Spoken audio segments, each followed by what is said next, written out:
All right, so welcome everyone. Theo Fort-Stiegler here with Nexus for Change and the All Things Change podcast webinar, also the Bowling Green State University Graduate Programs in Organization Development and Change. We are recording this session, and I am excited to have here with us today somebody who I first met, it must have been, I think, in about 2021, probably, as part of work that I got to do with my now friend Dave Fieron, who's also here. He had a conversation with Joe Raelin that was one of the first podcast episodes he recorded for their practice podcast that they've originally developed with Peter Vail, I think just briefly after Peter's passing, maybe in the first couple of months or so. Within the last, within the month. And 4 years. Right. And so I'm really excited to have Joe here because you'll see some parallels in thinking, and I think hopefully some exciting perspectives, at least for me they are, that Joe is going to share. He is the Donald Gordon Visiting Professor of Leadership at the University of Cape Town, and also the Asa S. Knowles Chair Emeritus at Northwestern in Boston. And if you all don't mind, I'm just going to, Joe, toss it over to you to inquire together with us about this question, whether we can take leadership away from the individual. Great. Thank you so much. Hey, hello, everybody. Good to see you. Thanks for coming. See some friendly faces out there. I'm going to present some challenging ideas on leadership, but for those of us in the practice field, especially leadership as practice movement, we don't see these ideas as particularly controversial. But we're going to begin, and we'll see what you think.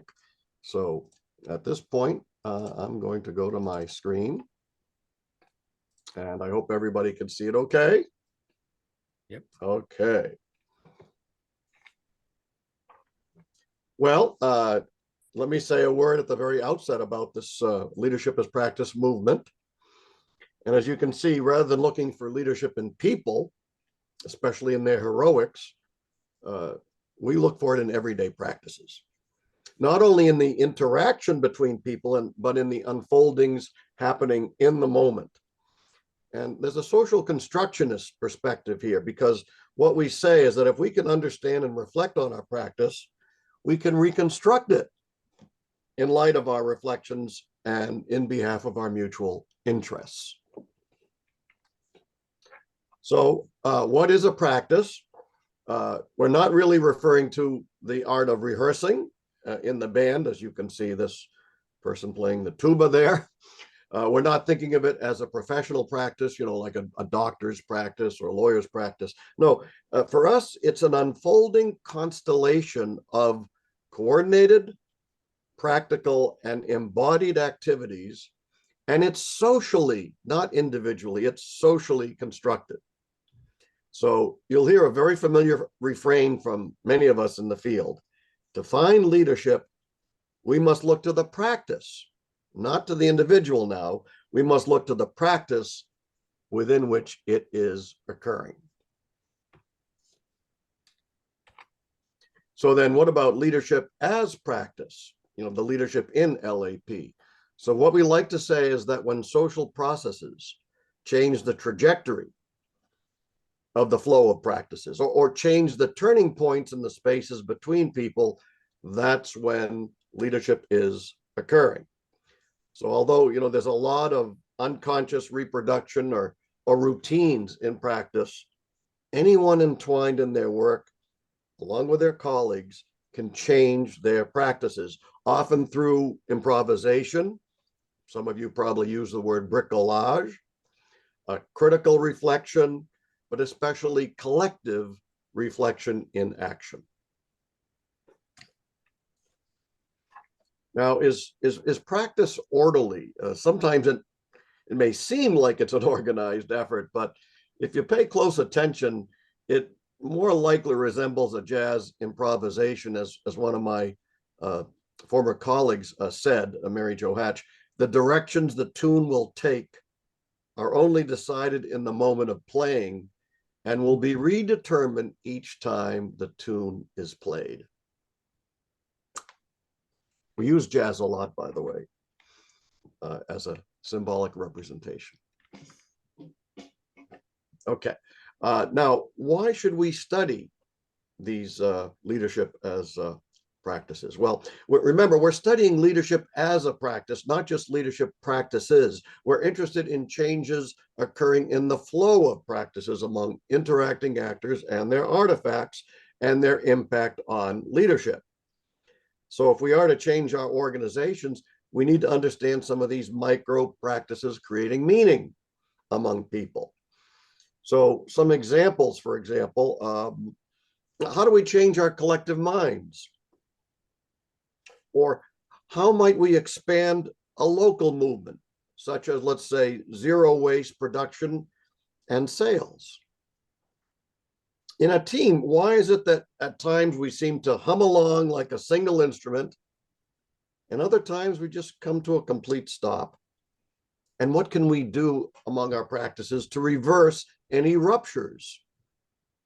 Or why is it that PowerPoint seems to work so well at times and contribute to our leadership, but at other times fall flat?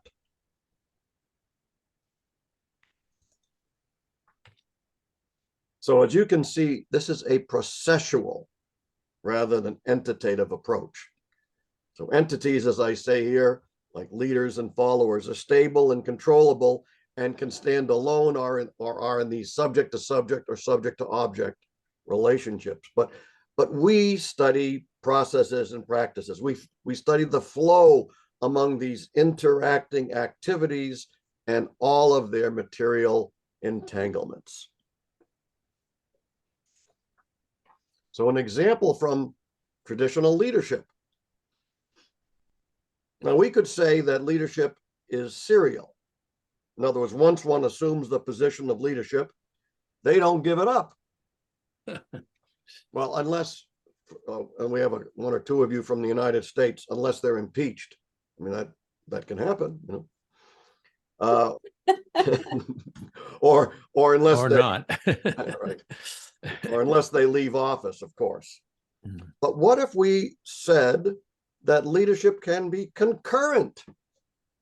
There are many people, practices, material, and movements that all can contribute to leadership, but here's the key: all at the same time.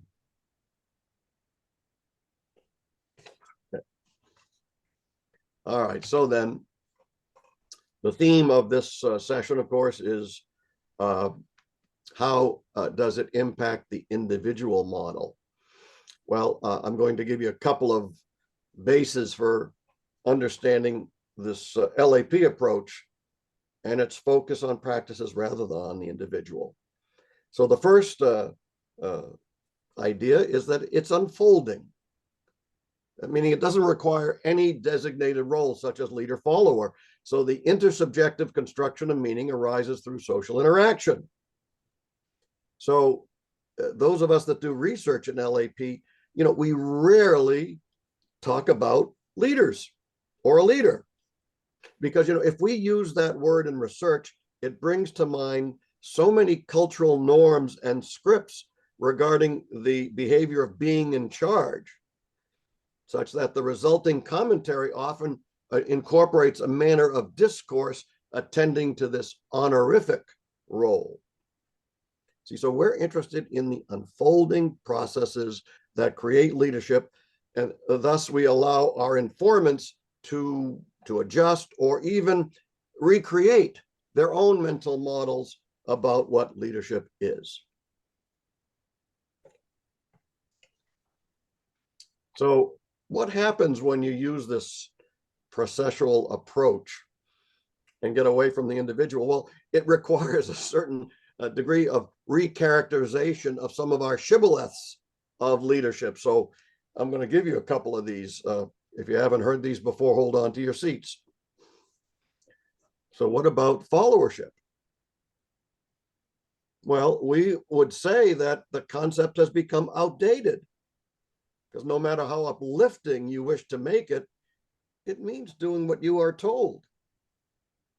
But we resist these role designations because, you know, we're in this thing all together. So if I don't need a leader to be out in front, why would I ask a follower to take their place back in line? So my view here is that ridding our culture of this distinction between followers and leaders can go a long way towards redirecting attention away from this ancient personalistic account of leadership towards its rightful place as a mutual social phenomenon.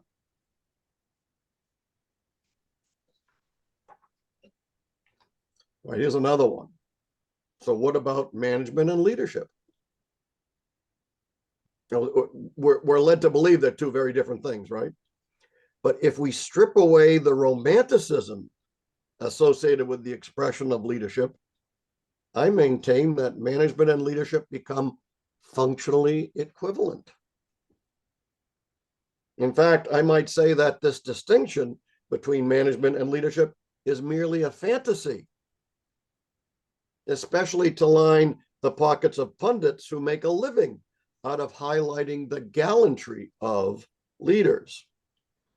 I know that managers are bureaucratically appointed and thus they have position power throughout, especially the middle of the organization, but they don't have to be hired hands who are condemned to a life of unimaginatively carrying out corporate goals or endorsing the status quo. So you can see then that this may lead to a problem of agency, mightn't it? Because if agency means making a difference in the world by transforming structure or mobilizing social action, must it require an influencer and an influencee? If so, are we not engaging in a fallacy that one party is active and the other passive, waiting for the word to thrust them into action? I like to ask, aren't people already in motion? Or do they require a leader's motivation to thrust them into action? So when it comes to influence, does it pay truly to distinguish each micro move in the course of an endeavor as individual agency?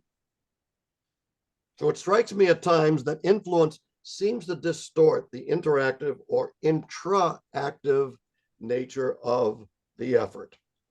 So some of our LAP writers have said, let's not use the word influence. We should say influence, you know, like IN-flow-ence, referring to movements in the practice. Now, when I first spoke to Theo, he had a whole bunch of jazz pictures on the wall, right? You can see it if you can look at it now. I think you also, would you have a violin there too? Or a guitar, I don't know. Anyway, so he would know what I'm referring to here. You know, during the course of free jazz, you know that at times someone could decide to create a variation on a theme. And then someone else may pick it up, and before you know it, you know, maybe there's a movement in the performance. Do we really care who started that? Who the influencer was? Should we pursue that? Or are we truly interested in the transition in the music and, of course, the collective effort?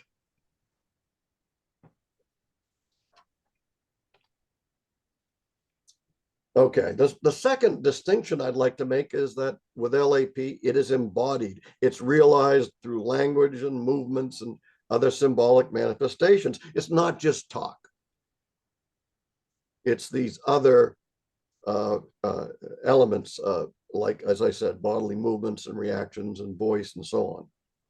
And all of these are established affectively in the construction of the practice.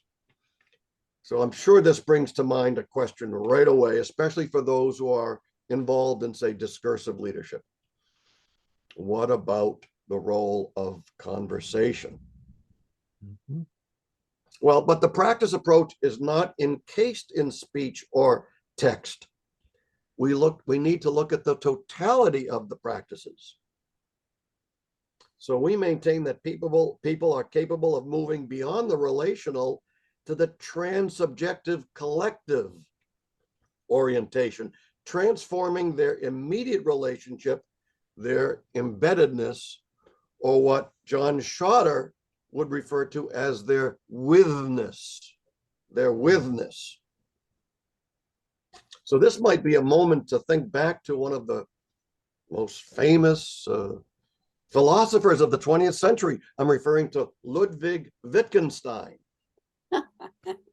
He said, maybe you're familiar with this, language is but a refinement, an embroidery, if you will. In the beginning, there was the deed. Mhm. Okay, our next distinction, of course, it incorporates materiality. So the social material contingencies impacting the leadership constellation, the people and the artifacts which are affecting leadership, do not reside outside of leadership. They're very much embedded within it. So practice incorporates these artifacts and these technologies and physical arrangements, voices, emotions, rituals. All of this shapes leadership as it is occurring. And by the way, all these elements have directing, shaping, and ordering effects.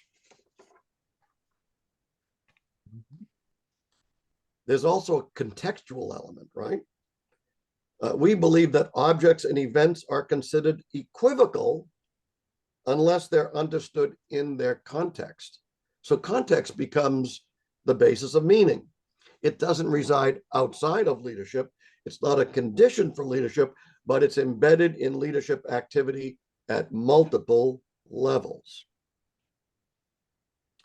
Another example, as a research, some of you are researchers, should you disclose the provenance of your own representation?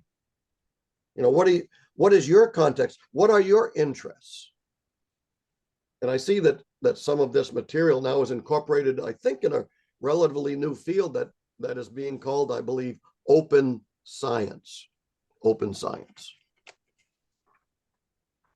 So people like to ask us, are there favorable conditions for LAP emergence?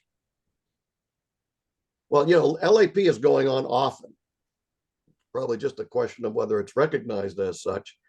So we can ask, under what conditions might it tend to flourish? And this slide shows you two overarching conditions. So sociologically, I'll just pick one. It tends to come out more in organic, sociocratic type organizations, in which exchanges will tend to be lateral across a range of individuals connected with each other, rather than through vertical transmission of instructions. And then psychologically speaking, these occurrences are more likely to happen under what we might call a participant-directed praxis, where the manager in charge encourages the dispersion of control.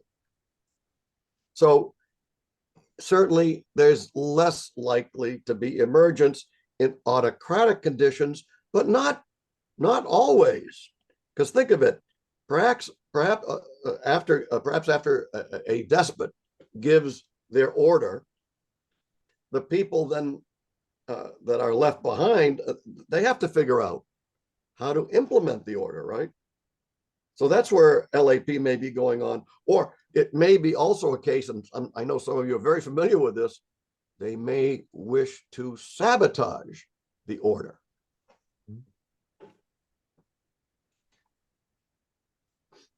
Okay, the last difference is it's post-humanistic. So what does that mean? The human being is not the center of all things in a practice world. Practice precedes the subject.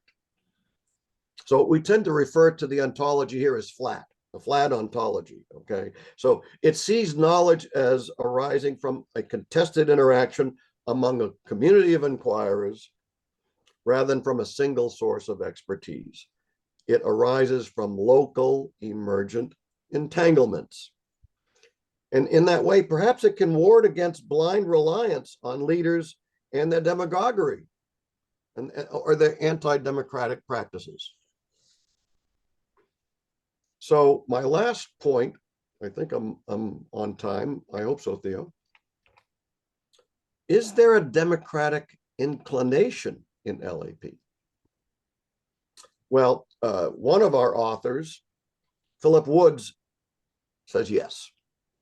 He says, you cannot base LAP on a philosophy of dependence in which so-called followers without discretion follow the right leader, who is assumed to be the beacon of moral rectitude. Rather, LAP must observe a philosophy of what he calls co-development, in which people discover and unfold from within themselves, and then, of course, intersubjectively with others. Well, so I think that's what I'd like to say just by way of our introduction. We're going to be moving shortly to the breakouts, but if Theo, do we have time for maybe a question or two? Absolutely. Yeah. Oh, If somebody has a burning question or something that's come up for you right now that you want to ask or share before we go into breakout. So the invitation is to take what you just took into a little bit of a smaller conversation with maybe 3 or 4 other folks here in a moment. But if there's something that you want to ask with the whole group, if I could ask, it would be super helpful, especially as we get ready for the breakouts. Those of you that are off camera, if you could just for a moment turn your cameras on so we have sort of a sense of who we're going to be sharing conversation with in the breakouts, that would be wonderful. But yeah, any questions, insights, something you want to share? I'll just note that Joe, I thought I had an idea of what LAP is about, and I think I've just scratched the surface. I think there's nuggets here that I might want to, yes, take into my doctoral research, but maybe other things I might want to take into my marriage.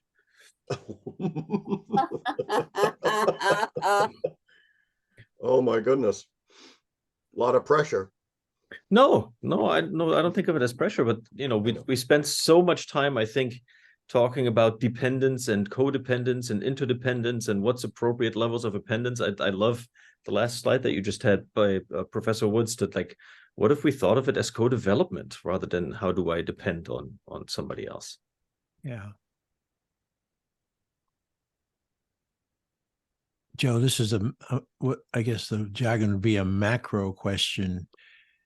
We're looking at the question of, shall we look past the individual as a leader into leadership as practice? What would be the force behind the answer yes? In other words, we're so tightly holding in every way, including Santa Claus, to this one gets it done. Is there something social, economic, political, something that's moving us away from that and toward what I love about leadership as practice, which is everyone counts? Yeah, right. In other words, what's the big yeah, picture? I see. Yes. Well, I think, Dave, that I'm concerned about our over-reliance on this individual heroic model of leadership, because I think the more we rely on that, the more we dampen the energy, the creativity of our people in our organizations and communities. Yes. Right. And I like that we do subscribe to this social constructionist approach, which says if we're dissatisfied with our leadership, it's in us to change it. It's not sacrosanct. It's not sacred. Mm-hmm. But I also think that we need new models of leadership that are more a more practical, a more far-reaching, and we need it in, I believe, an increasingly collaborative world. And so I think we have to move beyond this standard individualistic approach that maintains this, I guess I refer to as this classic directive mentality. Yeah. I Can I chip in? yeah, Sorry. go ahead, Jenny. Yeah, thanks. I'm going to flip the other way. So Joe said, and I've heard you say it all the time, Joe, that leadership as practice is going on all the time. The question is whether we see it. Yeah. Yeah. And so to Dave's question, I would say the same thing. Leadership as a collective achievement is occurring. We're just not seeing it because we keep saying, so my favorite story is about the rise of Donald Trump and how he relied on Fox News, and how when you track back, there's 20 other people who are contributing to all of that, or maybe even more, probably more. And when you untangle everything, it's never, ever one person. It can never, ever be one person. Yeah. The problem is what we're doing is we continue to reify that one person. We continue to see that one person, and we're failing to see all the other people who are contributing. So I don't think it's a matter of how do we, for me, it's no longer a matter of how do we let go of the individual. It's much more, how do we just put on a new set of glasses to see what's actually happening. Yeah. How do you respond to that, Joe, as a point of view? Well, you actually, Jenny, you raise a problem for us in LAP, which is that, there are nefarious groups operating, and you might say leadership as practices is going on there. I had a recent webinar. I agree. Yeah. With some practice theorists, and they're saying, isn't it the case that the mafia has some of the best collective practice considerations that we could find as an example? But what they don't do, if you maybe I'll use Ron Heifetz here, is leadership without easy answers. They don't orchestrate the conflicts. They don't confront the conflicts. They don't engage in that sufficient collective reflection on practice.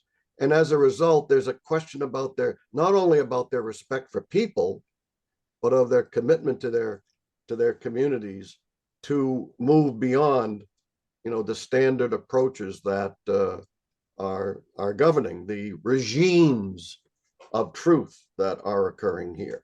And I think we've channeled the LAP movement to not only admit, but to honor this kind of critical reflection on what it is we do. That's nice, and that's very helpful for me. Thank you.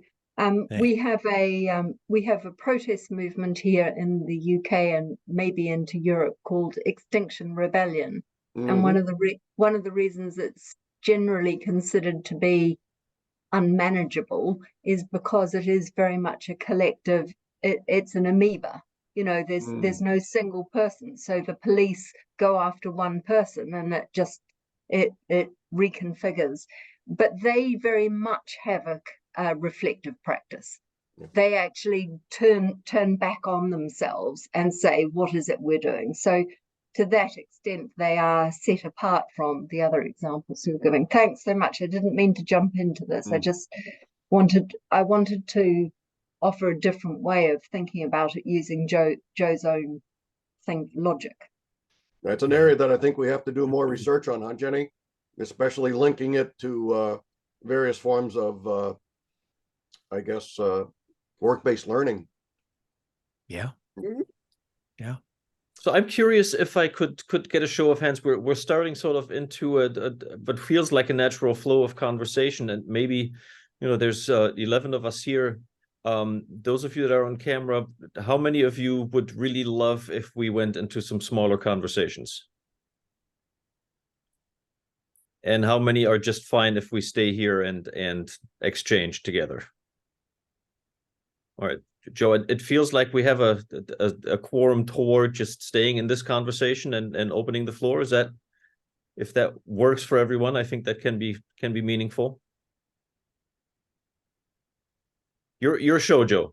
Go ahead, Carol. Oh my goodness. Well, sometimes when we're in a small group, it gives people a chance that don't necessarily always get the floor. Even if it was a small moment, I wonder if we could. Okay. So how about it is 34 on my clock. How about we give it about 10 minutes? So we'll be back a quarter to the hour, and I'm going to let the good old Zoom algorithm shuffle us together into some new conversations. We had one for Jay Clevenger just showed up, so welcome. We are in the midst of reflecting on Joe sharing with us about leadership as practice. And so whoever you get shuffled with is going to give you a bit of a context for what we're talking about. And we'll be back here in 10 minutes. All right. So you should all see a little invitation to join a breakout.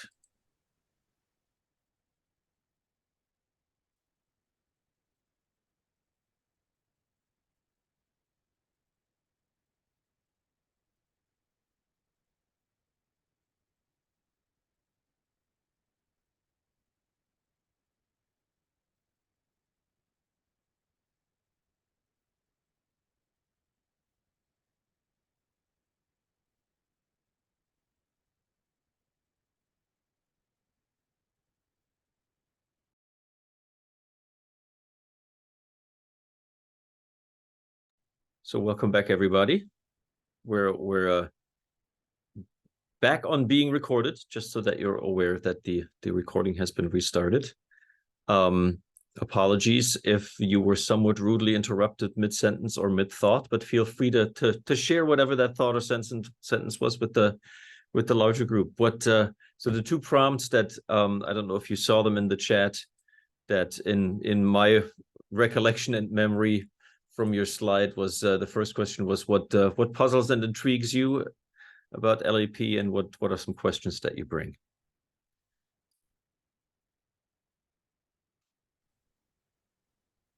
We had a really great conversation. We had the advantage of having Joe with us, but also what we call practitioners who are out there actually dealing, living, and loving and hating, what leadership is like, either as official authoritarian leaders, with power to tell people what to do.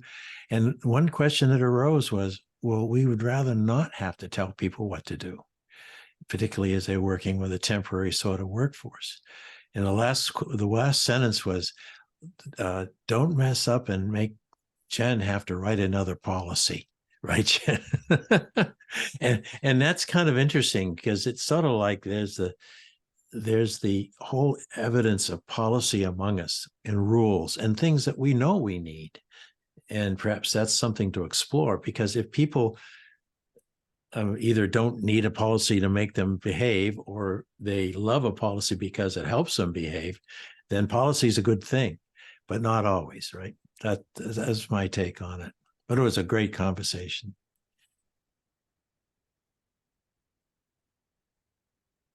Careful, Jen's going to make a policy right now. No, I mean, I'll add to that.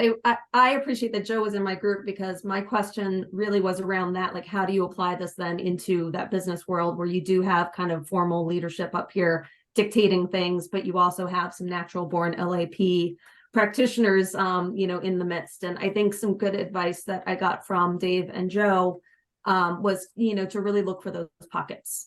So I think that was helpful for me. I don't know if anyone, resonates with that here, or if you're in a similar situation. There seems to be a lot of academics here, and I'm more on the corporate side. professionally. But, you know, finding those pockets and then doing an inquiry to really see what's working there and how we can use that information to trickle back up to management in some measured way that they then understand, to kind of emanate some change. So I found that helpful, and I appreciate that advice. Catch them doing things right, as opposed to catch them doing things wrong, and you'll get a whole different result.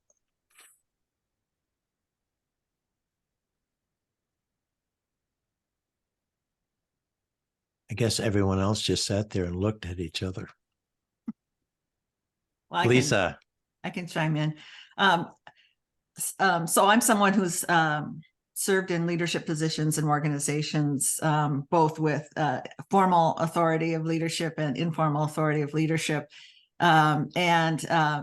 When I first saw the description of this and the idea of leadership as practice, I thought, well, of course, this makes complete sense, I think, to someone who's been in leadership as practice for a while and have put in the work to reflect and think about that.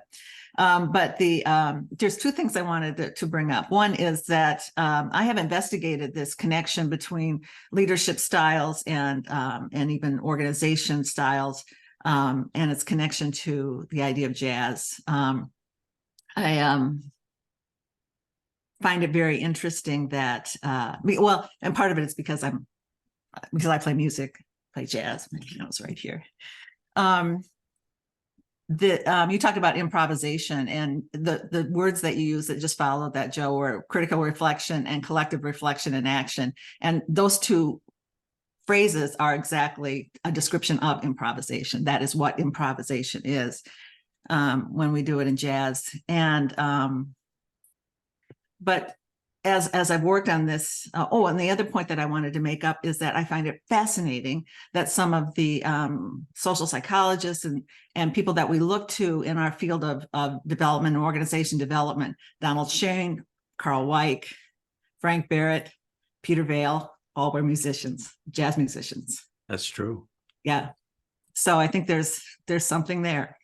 Lisa, we need to talk. That's what my dissertation is about. Well, I'll send you my article, because I published an article with Steve Cole, who's a jazz musician, about this very thing, about the jazz mindset. And we followed along on Frank Barrett's work with Ethan Bernstein on dynamic capabilities that connected. And I think this is very, and we came up with a model about dynamic capabilities being a model for leadership. And so there's a lot to talk about that. But I do want to just say, in closing on this, that I think it's important that we talk about, when we talk about jazz, we talk about it not as a methodology, but as a philosophy and a culture, because it then you're introducing a jazz way of thinking, which is more than just the methodology of improvisation, and you get into systems thinking, and you get into leadership and followership, and trading and provocative competence, and trading off on leading and following, things like that. So just more thoughts just to put in the mix. I just want to chime in, mentioning Peter. When he was at Harvard, he studied under Fritz Rothsberger, a name that I still can't pronounce. And Rothberger worked on the famous studies, the lighting room studies, the Mayo studies. And my point in mentioning that is that what Rothberger and his team did is they watched people working. They appreciated people working. They listened to people working. Hours after hours, they just observed some, and then they brought this wonderful story to the org behavior world, as it soon became called, that people doing the work truly matter and can do a lot of self-direction. And if they feel that they're being respected, increasing the lighting and noticed, they'll work even more effectively.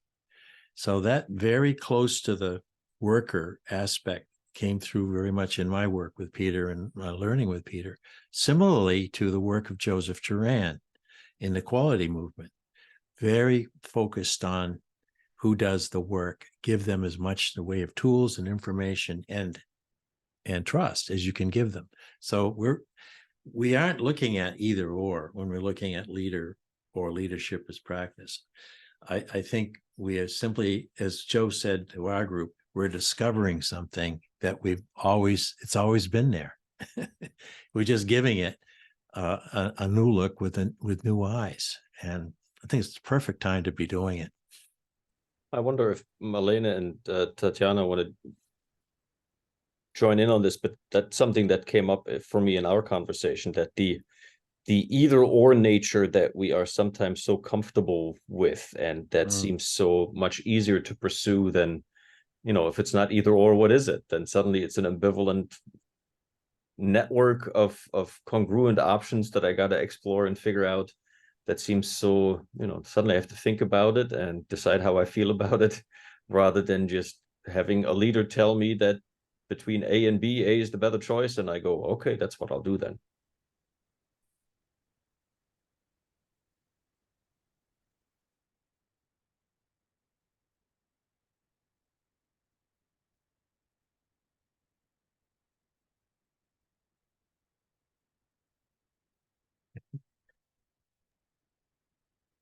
Anybody else want to share from their conversation? While we are having this ongoing conversation, I am sharing with you in our chat some resources. So if you want to pursue this further, actually, we have about 5 more minutes. If there's no more, I absolutely want to share this right now, Joe. Maybe I'll toss it back to you to sort of close us out, and maybe share a little bit about what some of those resources are that I've listed in the chat for everyone.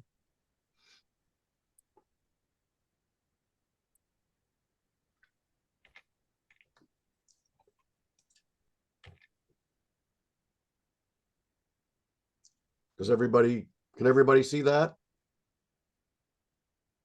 Okay, yeah. Yep. Yeah, there's our book, which is an edited book that came out in 2016 that I guess is a good fundamental foundation for the field. For those of you doing research, the article on methodology, and then this wasn't necessarily planned, that Dave would be in the room, but you can see there's the podcast. Yeah. And I don't know if some of you know about that we have a LAP group on LinkedIn. And so Yes. if you're not in that, all you got to do is use this link to join, and of course I'll accept you right away. Thank you for the plug, Joe. Yeah. I'd like to say 1 or 2 quick words about the conversation, and then just have a final closing remark or 2. Is that okay? Absolutely. Okay, yeah. Well, in regards to the comments that came out, I think one thing that we need to kind of accept that, practitioners are, I'll use the expression, they're already thrown into the world. And so it's not through a transfer of like professionalized, call it received wisdom, that we will learn. No, we have to start with the practices. And then it's the practices that will reveal where there may be some adjustments that might be made, rather than spending all our time focusing on the individual.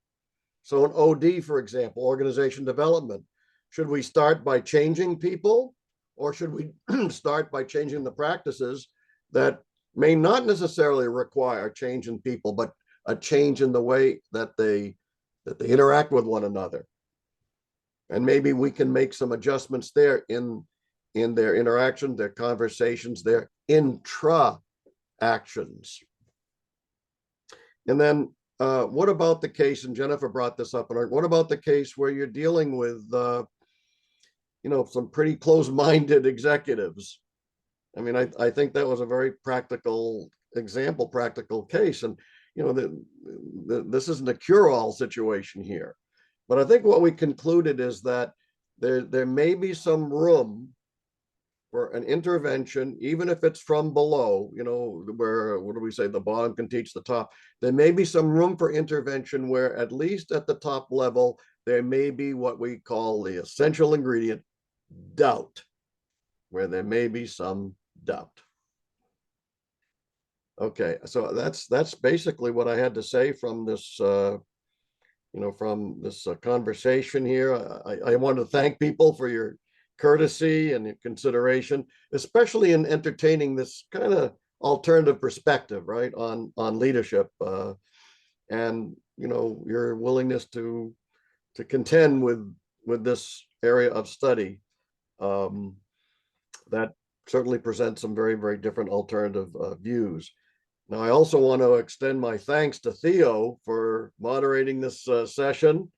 And I don't know if Lisa's still with us, but Lisa Garcia has been with this particular seminar from the very beginning, and I truly appreciate her work with me. So in closing, I guess I'd like to just say that I hope I've introduced a fresh perspective of leadership here, and of course, its contribution potentially to the value of both collective wisdom and collective practice. Thanks, everyone. Thank you. Been terrific. Thank you very much. Thank you all for being here. Great. It is the top of the hour. Have a fabulous remainder of your day, your evening for some of you. And I will be sharing the recording of our session on the Nexus for Change YouTube channel, and we'll follow up with you. Thank you so much for being here. Have a wonderful rest of your day. Thank you. Bye, everyone.